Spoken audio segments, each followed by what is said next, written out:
Welcome to the panel on Kickstarter. It's a very broad subject, Kickstarter, so what we decided to do beforehand, we kind of discussed a few things and we decided it would be really good to tackle this from kind of a not just a beginner's perspective, but also something a little more advanced.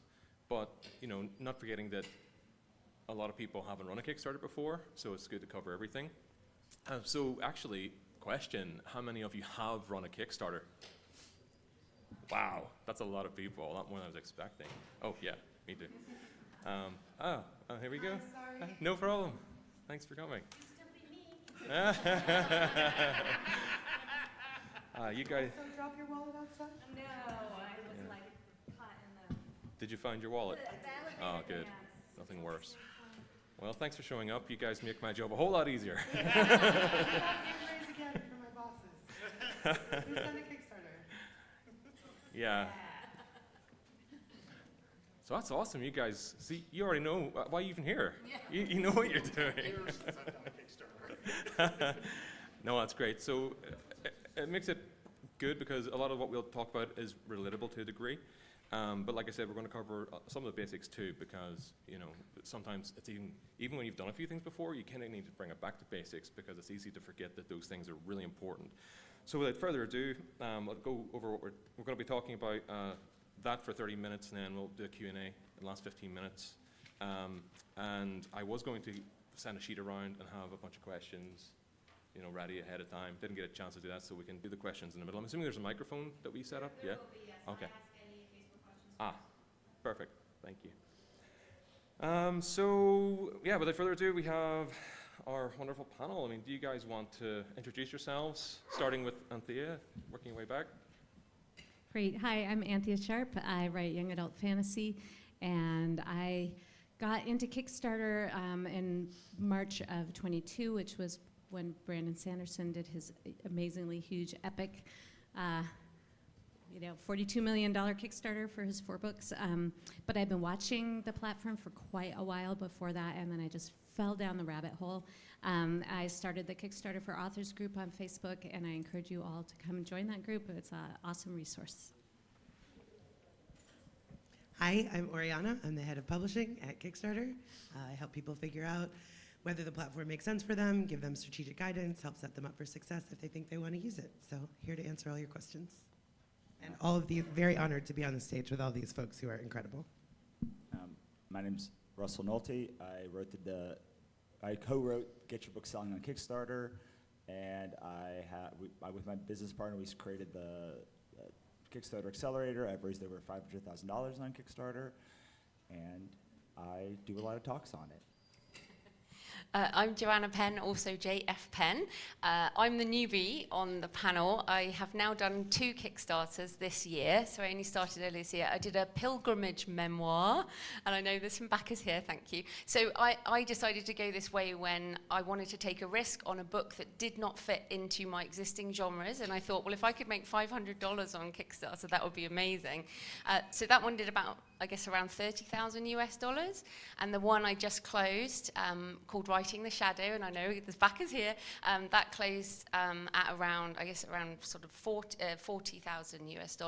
So this year, I was telling Oriana, I mean, plus Shopify, Kickstarter and Shopify means that I'm going to be over 50% direct sales, you know, basically moving away from you-know-who. So that's my goal over the next sort of 10 years, is shifting my income to things that are far more exciting and, also in my control. Yeah, so we have an immense volume of experience here, and it's easy to, you know, for us as authors and creatives to downplay our experience and, you know, what we can offer to people. So, I mean, Anthea Sharp, she's run at least 8 successful Kickstarters that I'm aware of. And like Oriana Leckert said, she is the head of publishing at Kickstarter, but she has so many years of experience working in publishing and so many other things. And then Russell, I mean, what has Russell not done? I don't even know how many Kickstarters he's run because I just lost count, and he's done novels and graphic novels, and you know, he's wildly successful on there too. And then Joanna Penn has called herself a noob or newbie, and in a stroke of irony, I started doing Kickstarter in part because of Joanna's podcast, The Creative Penn. because she was always very much at the forefront of new trends and technologies and things that are upcoming, so she encouraged that sort of thought process in me, and then I saw an opportunity at Kickstarter and took it. So thank you, Joanna Penn. And then, yeah, you have me, who's just a random guy who found Kickstarter and is still wondering, how am I here with all these awesome people? So without further ado, let's get into the first question. What is Kickstarter, and why should indie authors consider using it? So whoever wants to answer that question, it doesn't have to be everyone. What is Kickstarter? Kickstarter is an all-or-nothing crowdfunding platform specifically designed for creative projects. Every campaign has to create something new to share with the world. Why should indie authors consider it? It gives you a direct line from yourself to your readers. You can turn a launch into like an event. A well-run Kickstarter should function like a marketing campaign. You can raise your profile in the world. You can build your list. You can create something ambitious or unique or unusual and test the market for how many people are going to want it. Yeah, there's a lot of really positive aspects to doing a campaign. Also, it gives you money to fund your literary dreams. So. Awesome. I mean, writers need money, and people want to give you money, and people want to give you money on Kickstarter. And I don't know, it's also a great community, but like there's money, and money is good. You can exchange it for goods and services. I agree, the money is good. And in fact, I just got my email saying the money is going to be there. So yeah. Yay! But for me, we can do a lot of stuff without Kickstarter. For me, what this is representing is this incredible creative potential to make products more than we've had before. So yes, sure, you can sell your ebook and your print on demand and your basic audiobook, but you can do so much more. And of course, you know, we were talking about the lovely print products you can do, and I'm just so excited about the possibilities of the products we can deliver through the Kickstarter model that we cannot do in other ways. So that's what's exciting to me. Yeah, we can make money in other ways, but we can't, I don't think, really do some of these really creative things. So and we need to retrain our brains to think beyond the boxes that we've put ourselves in for the last 15 years, basically. So with that, yeah, I'm pretty excited. Yeah, I agree. It's a platform that supports creatives on all sides, you know, as a creator and then as a backer, and people are there who are very excited about your work, and you get to make a personal connection with them, which is so far beyond what the retail platforms allow you to do.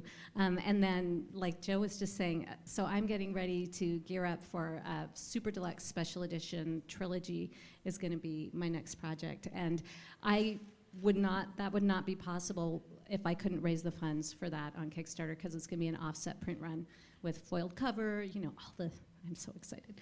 So. I will say one other thing is all the other types of direct sales are like eternal, they're perpetual, like subscriptions, they're forever. Your web store, like you have to keep updated. Landing pages, you have to keep running traffic to it. Like conventions, I guess you don't have to keep going to conventions. Kickstarter is like the one direct sales platform that you can spend a month doing, and if you're like, I don't like that, well, like the campaign's over. You spend a week putting the thing together, a couple weeks running it, and you're like, that's great, I want to do it again, or like, I'm never going to do that again. So it's very easy as an author who wants to take the first steps into direct sales to use it as a launching pad, because there's like a finite definitive end date where like you no longer have to worry about selling on Kickstarter anymore. Yeah, and Kickstarter is an incredibly powerful tool that you can use in addition to your whatever the business process or publishing process you currently have is. And it's particularly powerful for when you're starting out, because you know you have all these expenses, like you need to pay for an editor and book covers and marketing, et cetera, et cetera. So that can be incredibly challenging when you're starting out. But if you add Kickstarter as an additional step in your process, you can upfront a lot of those costs, right? So number one, it can give you the freedom to actually get your business or your new series, whatever it might be, off the ground. But also it means that when it comes to you publishing those wide or on Amazon or wherever it is, you're not clawing back those costs because you've already covered them, right? And that can be incredibly powerful because it gives you some breathing space and can help you focus on, well, what's the next book in this series, or what's the next series, or whatever your next project might be. So thanks for all those awesome answers. And the thing is, everyone does have to start somewhere. Can you guys remember what it was like starting. Joanna might remember better than some of us because Yeah, I pressed the button first in February, and I haven't had that feeling since I first self-published. But there is actually like a button on the screen that you have to press. I was saying, Yeah. I was like, why I have to press this button? And my heart is literally banging out my chest. I was like, oh no, I'm really going to fuck this up. Something's going to go wrong. And it's not like on KDP you can just press unpublish. So that moment was petrifying. Also, I had massive fear of failure, fear of embarrassment, because I have had a few launches in my time. And that's like, and I have a book called How to Market a Book. I was like, I'm really fucked if I can't do this. And it was a pilgrimage memoir. So I think that feeling of being terrified, and I was terrified. So those fears of embarrassment and everything. I was also afraid of screwing up the shipping costs and basically not making any profit or being out of pocket, because I have heard people who have got it wrong and been out of pocket, and I'm like, if I'm going to do this, I better make some money. So I checked everything so many times, and my husband helped me with all the spreadsheets and uploading the orders. So I would just say that that first thing was terrifying. I have a really long article and podcast episode on all my lessons learned. Thankfully, the second time was not the same at all. As in, I was fine. I did not have heart-pounding moments. I knew how to do my shipping. I knew how to do my spreadsheets. So I would say, it's like that first time learning a new process, a new technology, and yeah, it goes away. So you guys probably don't even remember how that feels. I am totally nervous every single launch, because there's different stakes. So like my next one is very high funding goal for a special edition, and so I know if I'm going to do a hardback or if I'm going to do a short story collection, less fraught. I actually kickstarted my Kickstarter for Authors book, and similar kind of thing. I was like, well, now I'm kickstarting a book about how to kickstart your book, and geez, I hope this does well, right? So that book is up on pre-order now, and my backers are going to get that very shortly. But when you get started, it's deceptively simple. You're like, oh, and then you just do a thing and you put it up, and then people give you money. But like Joanna said, there's spreadsheets, you got to do your due diligence. So. yeah. I'm always just did one. I'm literally doing one right now. We're just doing a book on direct sales mastery for authors on Kickstarter. So I talked to someone, I don't remember the first time, and like I do such simple campaigns now that there's not a lot of like fear that goes into hitting launch. I will say that I talked to somebody today that's like, well, what if I only made $1? I was like, well, like then no one will pay attention. No one's paying attention. Like no one has paid attention. So like, what does it matter if like it raised $1 and you failed? Like it's just like they do. It's very easy to like just wash a failure under the rug because no one was paying attention anyway. So you should just do it and do the first one. And if like maybe it'll go amazing, but even if it doesn't go amazing, if it goes, your worst case scenario is like you don't have to fulfill. Which like I actually like fulfillment. When people say like you have to fulfill, I'm like, no, you get to fulfill. You get to do.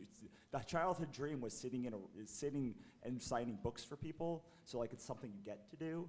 But like if you don't have to do that and you just get to be like, well, that kind of sucked, but I don't have to spend 2 days like writing books, signing books, and then shipping them. It's also like probably okay too. Yeah. And you'll learn so much. A technical note: Kickstarter only takes fee from successful projects. We take 5%. So if your campaign doesn't fund, you don't owe anybody any money. You're not trying to bring a project to life with an incomplete budget. You're not going to be out of pocket. You've learned a lot of things about your audience and what they want and what you can do for them. So the stakes are relatively low to at least try it out and see where you wind up.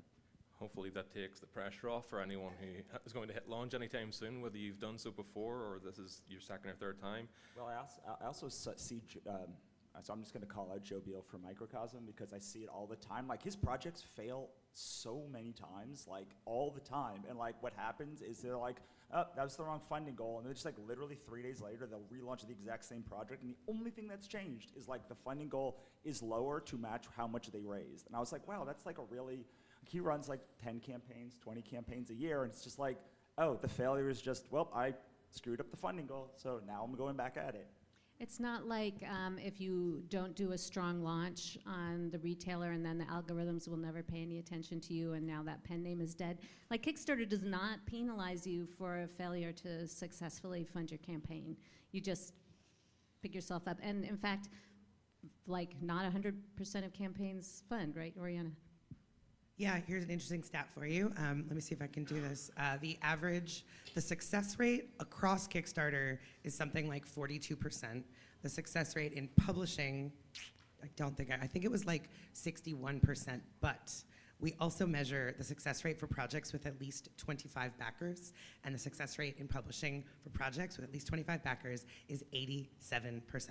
So 25 backers, if you think about that, that's a little bit wider than what my uncle calls the bar mitzvah crowd, your mom, your best friend, the folks who are obligated to donate to whatever you're doing. If you can get a little bit beyond that, if you can get a little bit bigger, if you're doing the work, if you're trying to reach that crowd, your chances of success are actually really high. I have 3 kids, and I get them to press the launch button for me. So if you have any children, just saying. Is it a reward or a punishment for them? But even before you get the launch, you have to submit your project for approval. And that's a bit that scared me the most the first time, and I remember that very vividly. And I actually went and paid someone a consultation fee to tell me what happens after you hit the launch, the approval button. But it was silly because when you do it, it just goes to approval and you have just to wait a little while, or sometimes it happens automatically. But the fear of the unknown is real, right? So these guys are showing us what actually happens, so we don't have to fear it anymore. Right, so as an indie creator, there's so much else to manage and learn, right? I mean, we have marketing and publishing and all the different platforms and a million other things. So I kind of touched on this before, but where does Kickstarter fit in with everything else, essentially?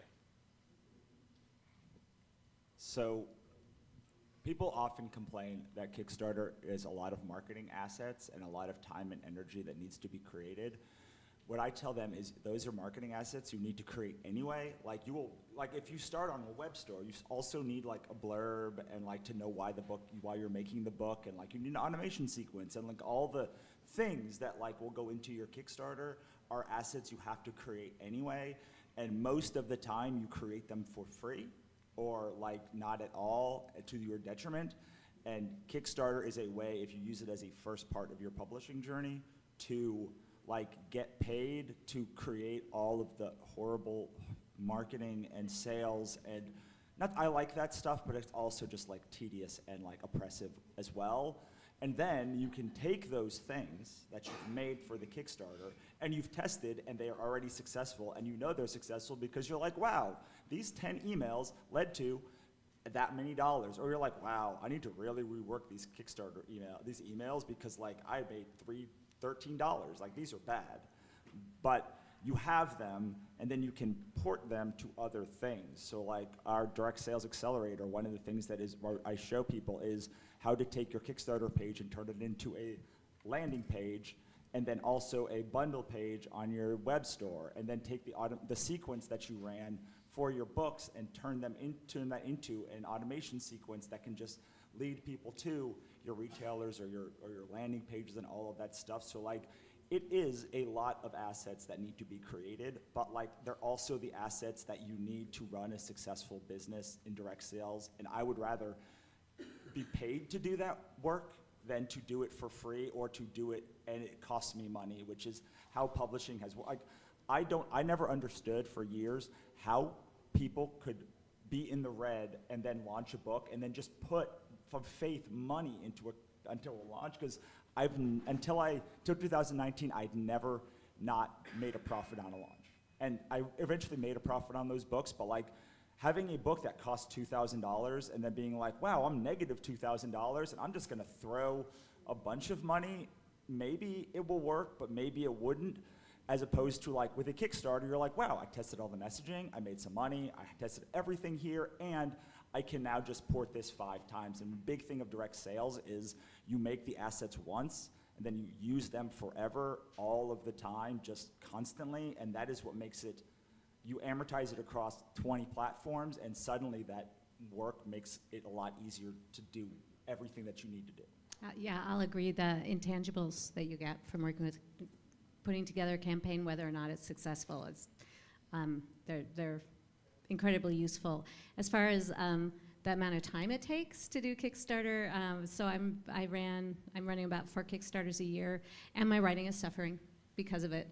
I'm all probably 120% in on just being excited about Kickstarter, spreading the word, making campaigns, and it slowed me down. So I need to do a little better job with the balance.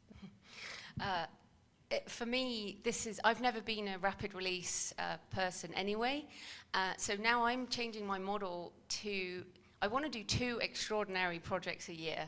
And if each of those is 1 book, so be it. I've never written that fast anyway, but what I will do in those extraordinary projects is do as many awesome things so that I can make 2 big spikes. It's almost like a traditional publishing model. I'll get a big spike of money twice a year, and then, so what I'll do is the Kickstarter, and then I will put, and then, so that will be obviously exclusive to the Kickstarter. Then I'm gonna do a Shopify exclusive period, and then I will put it on the retailers later. So with Writing the Shadow, that just finished on Kickstarter, it's on pre-order on Shopify, and it's on pre-order elsewhere in 2024. So I'm like doing a 3-month wait for all the other stores. So that's kind of how I'm doing it. You know, big chunk Kickstarter, big chunk Shopify, then everywhere else. And I literally don't even look at my dashboard anymore. You know the dashboard. I don't even look at it because I'm just changing the entire model. So that's how I'm looking at it. So I'm not looking at it like my writing is suffering. I'm looking at it, I'm actually giving up on doing any kind of that old way of doing things and doing things in this different way. And you guys know I'm pro AI, right? You know you've heard me talk about AI, but for me, that is another reason we have to be extraordinary, because the average can be done by the machine, but the Kickstarter model does it, you know, you have to be human, you have to care about all the cool little things, and you can do these extraordinary projects. So that's another reason, yeah. So for me, it's completely changing my model. Yeah. The way I look at it is, you're doing it anyway, you're writing a book, you're going to publish it, why not have Kickstarter run at the beginning of that process and support what you're going to do anyway, right? It's another step, yes, but it will support that and beyond. So thanks for those answers. We're kind of running out. I have one because like Make it quick, Russell. 2 of the 3 people here talked about like how much effort they put into the campaigns, and like you don't have to put that much effort. I'm a big in favor of like making a very simple campaign. Last Friday, I had a book come into my warehouse. After 2 hours, I had like finished packing it, and it was out the door. It had 2 SKUs. It was 2 paperback books, and like I find it very, very rewarding that you could like make a very simple campaign that still makes a lot of money. So if you are like, I don't have the effort to spend 100 hours on this, you can or 100 hours a week on this, like you can make a campaign that is very simple, especially at the beginning, and like still have it be very successful. Great piece of advice. Keep it simple. So we'll ask one more question, I think, before we go into the Q&A, and hopefully we can fill in the last 15 minutes with that. But this is an interesting one, actually. So we've covered, I suppose, a lot of the things about the basics and what creators should be aware of when they come into Kickstarter, whether it be the first or second time or whatever. But does Kickstarter present opportunities for authors beyond publishing fiction? Yes. Yeah, for sure. I mean, I'm not even sure which angle of that question to take. I mean, firstly, Kickstarter at its heart is about building community. So it's strengthening the bonds, you know, between you and your readers. This is a very corny line that I always use. Everybody's thinking about the funding side of crowdfunding, but really what this kind of fundraising is designed for is the crowd. It is helping you figure out who's in your crowd, how do you reach them, what do they want, and how can you give it to them. So the benefits are far beyond, can I have enough money to bring this book into the world? And then I guess the other sort of angle on that question, other than fiction, I mean, absolutely, we've got Joe up here who didn't do fiction, but you know, I mean, the publishing category is quite vast. I mean, here and now, we're seeing a real spike in romance and special edition and romantasy and in sci-fi, et cetera. But like, I also work on campaigns that are literary-inspired chocolate bars and the Kurt Vonnegut Memorial Museum's latest exhibition. Like, anything literary can happen on Kickstarter. We're seeing an uptick in audiobooks. You know, so yes, any kind of thing that you want to do, you can probably find a way to use Kickstarter to fit it into your process. Yeah, just on the non-fiction, we were just talking before, and I was like, everything I buy on Kickstarter is non-fiction. And because of their algorithm, it serves me what I buy. Like you mentioned Microcosm. I've bought loads of Microcosm books. Unfuck Your Business is one of their titles. They've got a whole series. They've got a whole Unfuck series. Yes, I know. So yeah, I mean, I think it's for any genre. And I think I've mentioned this, but I'm going to do a Gothic cathedral photo book next year. That's one of my extraordinary projects that I would not be able to do in any other way. So if you like Gothic cathedrals, watch this space. Yeah, I'm going to call out a couple of really cool campaigns that friends of mine have done and are doing. So Maggie Beeler, who was here at the conference, so she just recently funded a comic that was based on her novel, and that did well. Patty Jansen took AI and did all of these Great Danes or Greyhounds in like various funky costumes, and she did an art book. My friend Tom Carpenter has a great series of books, Magical Academy, and he's working on a card game that is super, that's tied into the books, and he's going to bring that out. That's, you know, a card game, but it also has a book things. Shannon Meyer has done a tarot deck around her books, and so there's just the possibilities are very exciting. I did a card game earlier this year, but I don't know, like, you have raised $1 million or more on like RPGs, so I guess I will throw the question at you. Is there a relationship, is there more to Kickstarter than fiction books? Yes. I should say the next panel is Paddy's in the main room. So. Oh, yeah. I don't know whether to ask you guys to attend because so many people just scares the living daylights out of me. Yeah, so I mean, tabletop role-playing games is another example, I guess. Good point. So TTRPGs. I mean, Joanna in her podcast, like over the years, always spoken about using your intellectual property, licensing your rights. You know, so for example, we're talking about audiobooks, hardcovers, you know, large print format, other things. Another thing we can think of is film production.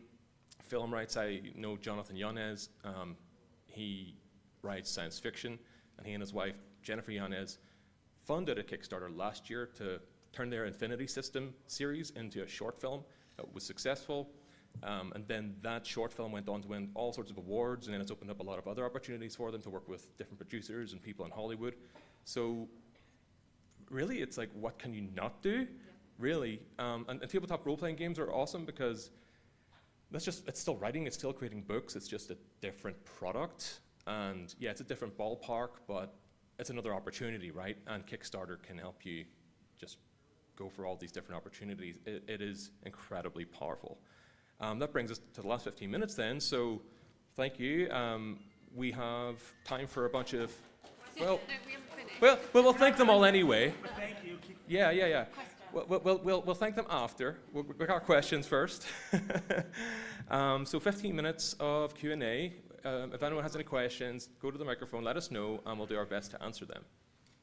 Great panel. I'm new to the whole thought of Kickstarter for a book, and I was wondering if you might talk for like someone who's starting their first book, what would that look like? Kind of run me through a scenario of what, if you were going to use Kickstarter to put a book out into the world, what does that look like? It's all new to me, so I'm very curious. I mean, I'll just say, like, you should read the book. You should join the mailing list and read the book. It has all the things, but like Get your book selling on Kickstarter.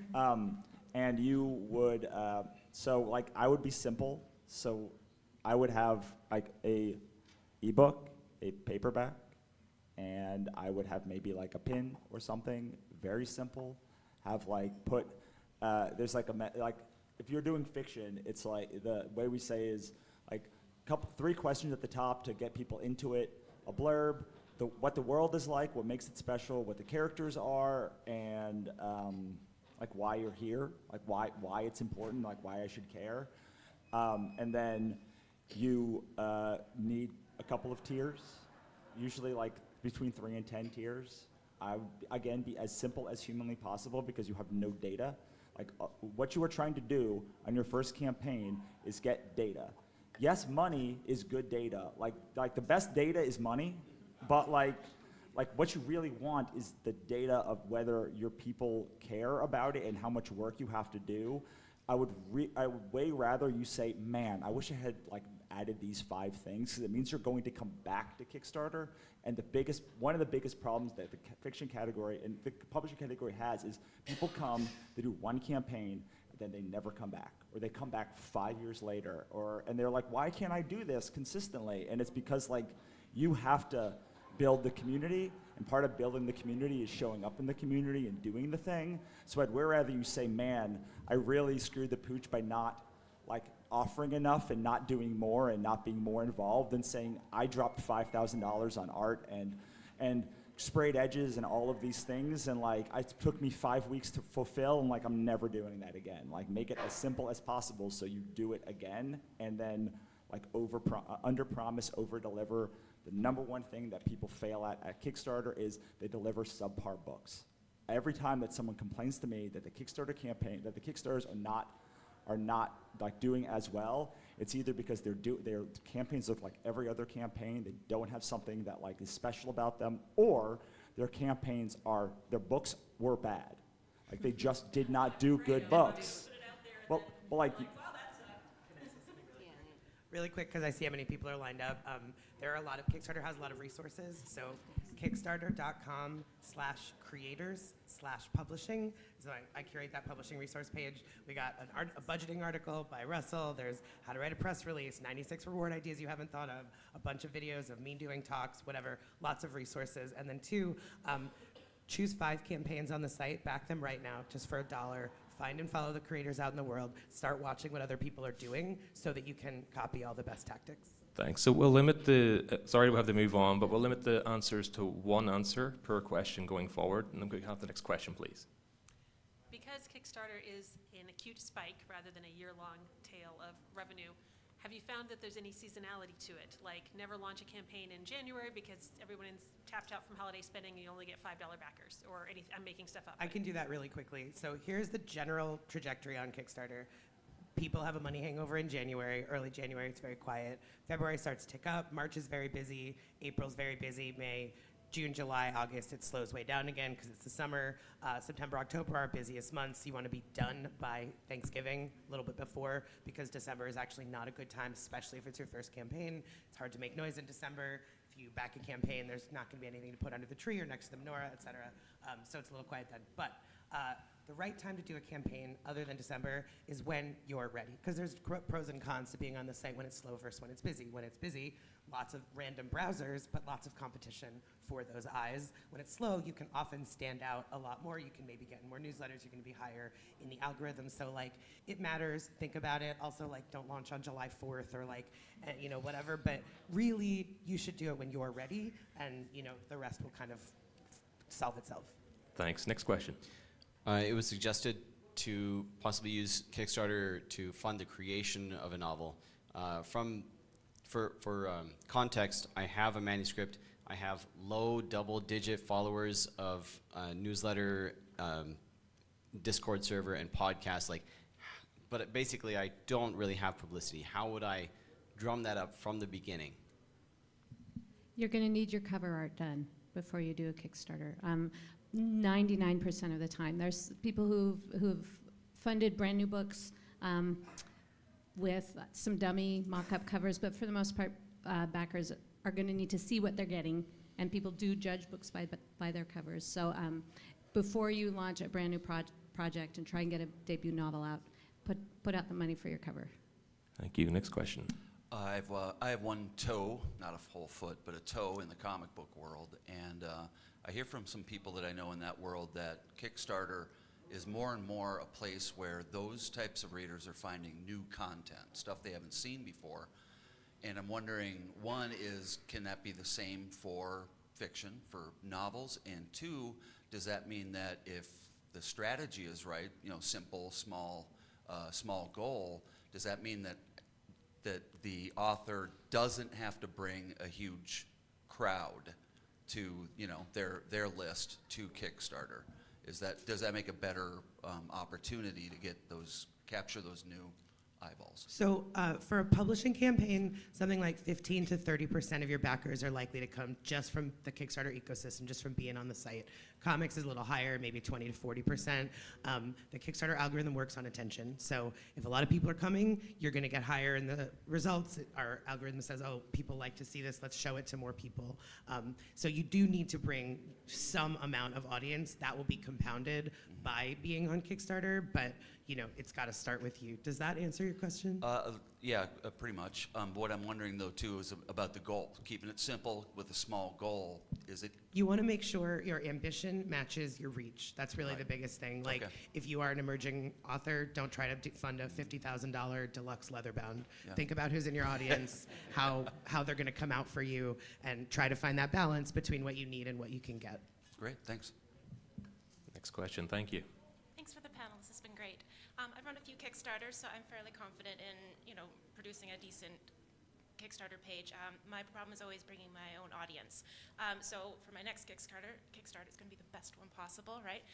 So in preparation for that, I'm increasing my my social media, working on my newsletters, and trying to warm everything up. Are there any other ways to increase my audience pre-launch to get those pre-launch numbers up? Yes. You always want to be building your community. I mean, it depends. That's kind of a huge question. I think figure out which platform, where you're the strongest, talk to other creators, start building, who's in that community and what do they want and how are you reaching them. I'm sorry. I'm also seeing that we only have 6 minutes left, so it's a big question how to increase your network, but you should probably always be thinking about that. Make sure that you're capturing email addresses so your audience isn't built on a tech platform that's going to tweak its algorithm and that will all vanish. I suspect the basics of how to build your audience, and just do more of that as much as you can until you're ready to launch. I'm glad you asked about a pre-launch. That's incredibly powerful, and it's something just for the benefit of everyone I want to mention. If you have a pre-launch link from between 3 to 6 months before your Kickstarter, that gives you a lot of time to get as many followers as possible onto that Kickstarter, so that when it launches, those people will be informed about the project, and it can be a pretty powerful tool to create a successful campaign. So it's something that you should not underestimate and everyone should consider. Next question. My question's about, I've heard that you have to have a certain amount kind of funded within a 24-hour period. Is that true? And what percentage of that to get, I guess, onto projects we love or whatever that? I'm sorry that I keep stealing the microphone, but no, there's not. No, that's a weird pernicious thing. We're not looking at percentages or dollars to elevate projects. As I said, our algorithm is all about attention. Okay. Projects we love is it's adjudicated by people. We have a curatorial team. They're looking at the site all the time. We're trying to elevate what we think represents the best of Kickstarter. Do it. And another note, people can get really wrapped up in but did I or didn't I get the projects we love? We already talked about a lot of your, the audience that you're bringing who are coming from your Facebook page or your newsletter or whatever, they are not going to know or care whether you have a tiny little button that says projects we love. Most people won't even notice. It is helpful. It does raise it a little bit in various macros and carousels and things, but if it doesn't happen for you, that does not mean you're not going to have a successful campaign. Okay, thank you. Thanks, and final question, please. Might be naive or obvious, but if you're on your third book of your trilogy and the first two are out, is it wise to still do a Kickstarter for that third book or hold off till the next series? I might answer that because I am planning on doing book 13 in my Arcane series next year, and I'm very, very nervous about that particular thing. So my plan is going to be to do an extraordinary thing. So I'm thinking of doing a hardback, so this is fiction, hardback with photos of my settings based on my book research, and I'm also going to do an author's director's cut edition, which is going to have essays and research stuff, and so I'll have a book for readers and a book for authors and writers writers as part of the campaign, and I'm still planning it, but basically, yeah, it will be book 13, but there's going to be a ton of stuff that will make you want to buy it. And they're all kind of standalone anyway, but yeah, I'm with you there, but I hope that I'll be able to do it. But I will be putting a lower funding goal on that campaign because I'm so nervous. But you'll hell, also, you know. You can offer your backlist. Like, Yes, it's not I will like do you that, yeah. can't do books 1 and 2 when you're doing book 3. Did you have a final comment on that, Russell? Yeah. I do, because it would be like, I mean, like, I don't know, like if you've launched your 3rd book, would you launch it on Kindle? Would you launch it on like Barnes & Noble and like Direct to Digital and like all of these things? Like it needs to be Kickstarter is best when it is part of every book launch you do forever. If you're like, what about this book? Yes, like any book, you should be launching. So if you've not launched the first 2 books, like you should say, well, if every book is going to be on Kickstarter, I'm going to be launching book 1 to 3 next, and then 1 to 4, and then 1 to 5. Like there's never a scenario where like you should not start your publishing journey on Kickstarter, because you'll make more money from fewer backers and create all of the marketing assets that you will use in the future, and you'll be able to judge all of the success moving forward. So yes, any campaign. If you launch 10 books a year, you should launch 10 books a year on Kickstarter, or maybe across 3 campaigns. But yes, to any book, yes. Great advice. So finally then, starting with Anthea, where can people find you? Anthea Sharp on Facebook. I'm super active, and all the retailers, and antheasharp.com. And come up and shoot this QR code. This is a free top tips hot sheet for Kickstarters. I'm at Oriana, Oriana Bklyn for Brooklyn on most social platforms. I've got business cards if you want to talk to me. I've got a weird name and I'm extremely online. You can probably find me. And you can find me, my Substack is authorstack.substack.com. Also, we'll be sending out free copies of our book, Get Your Book Selling on Kickstarter, so join the mailing list. And you can find the campaign that we're doing. It's called Direct Sales Mastery for Authors. So if any of you want to master direct sales of any type, you should check it out at writermba.com/DSA.